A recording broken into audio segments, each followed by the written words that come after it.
get online and access the form, and some of the participants didn't even access the code because sometimes it's just too hard to type in the HTTP, and for the students it's a very big challenge. So if you write the code, if you write the link on the board and it looks like this, many students would ask, is that an uppercase O, is that a lowercase o, or is that a 0, or is that an L, is that an I, or you see the 9, is that a 9 or a lowercase q? It's kind of challenging, and you can waste a lot of time just explaining the student, and then they don't know how to type the colon, or they don't see that it's not just HTTP, but there's an S after HTTP.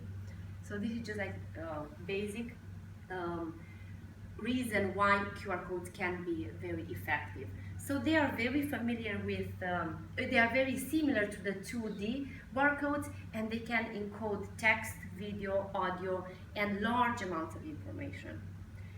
Also, if you can give this to the students. If you have a website or if you're using Google Classroom, it's easier to share links with the students, but if you're not using them, or you just want to share something with somebody on the spot, then it's so easy to just give that person a code. If you scan this code that you find on this paper, you will have my presentation on your phone. You have all the slides.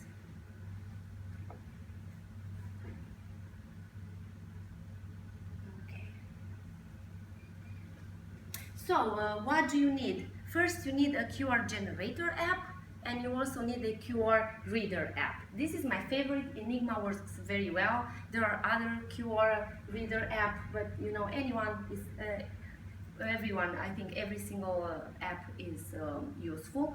Generator apps, there are several of them, and they can serve, they serve the same purpose. They are a little different. They can do different things, and I'll talk about this later, about some of them. So, like I said earlier, they can help students access resources, they can help teachers share information, the teachers can share student work. It helps students turn paper projects into multimedia projects, and the students are very engaged. If you just post a paper here that has a math problem, the students are not very interested to go and solve the problem or see what's on the paper, but if you have a code, it's just like a riddle, and they're very excited to go and scan the code. So I will share in the first part of this presentation 15 ideas for classroom use, because technology is good when you connect technology with pedagogy and content. So in the second part, I will show you exactly how you can use it for classroom practice. So you can share websites with the students. In science, for instance, you can have them research some topics, and the students will just scan the code, and they don't have to spend time navigating the internet and trying to find the right website.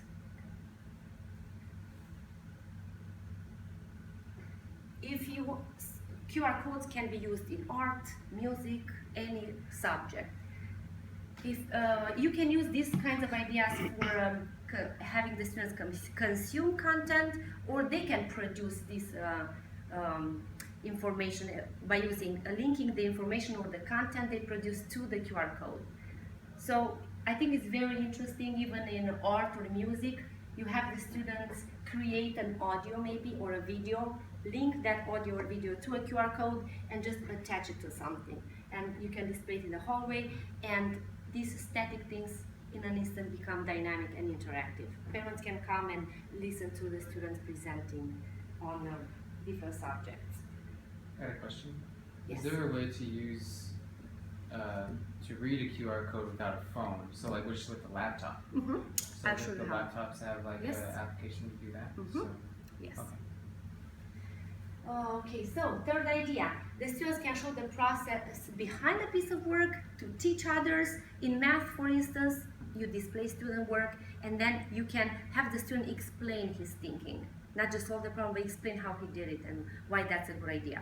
Place the code on the worksheet, and then it just gives, and it adds a level of complexity to the work. Multimedia projects. This is one flipbook that one of my students created. So it's just a paper flip book, but when the student was done, I asked the students to create a Show Me. Are you familiar with Show Me? It's a screencast app. The students can write on the screen of the iPad, they can talk, they can use pictures. So the student was reflecting on idioms and was talking about the book. So it turned just a simple paper book into a multimedia project. And actually it's the second paper that I gave you. You can just scan that code and I'll give you a minute to listen to see how fun it is. Oh, right here. Yeah.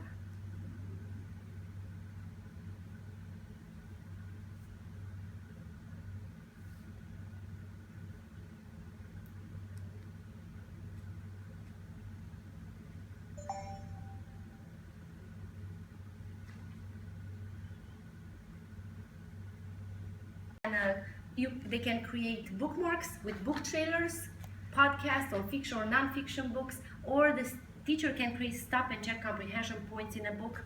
So the student would read like 15 pages and then the teacher would maybe create a quiz, a Google form quiz, would place the QR code in the book and the student would have to answer those questions before moving on and continuing to read that book. This is actually a book review, and I think it's so interesting to have the students. Hello. If you can just download this app, it will help you with the presentation. Okay, On just your to phone. read this part Just of yes. If no. I have another If you app. have, yeah, you Okay. can just, yeah. So I think it's very interesting if you have a library to have the students create these book reviews, and then other students, before deciding whether or not they want to read the book, they could just listen to an audio, a student created audio, where the student would share if the book was interesting or what he liked about the book or she liked about the book.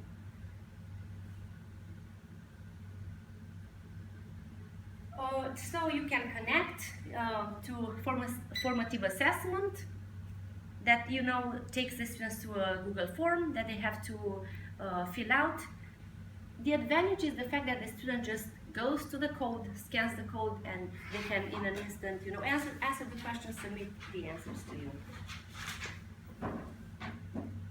I also created a handout with websites, especially websites that the student had to refer to very often. I posted it in the classroom because sometimes I wanted the students to use a thesaurus. How do I spell thesaurus? I don't know. How can I find it?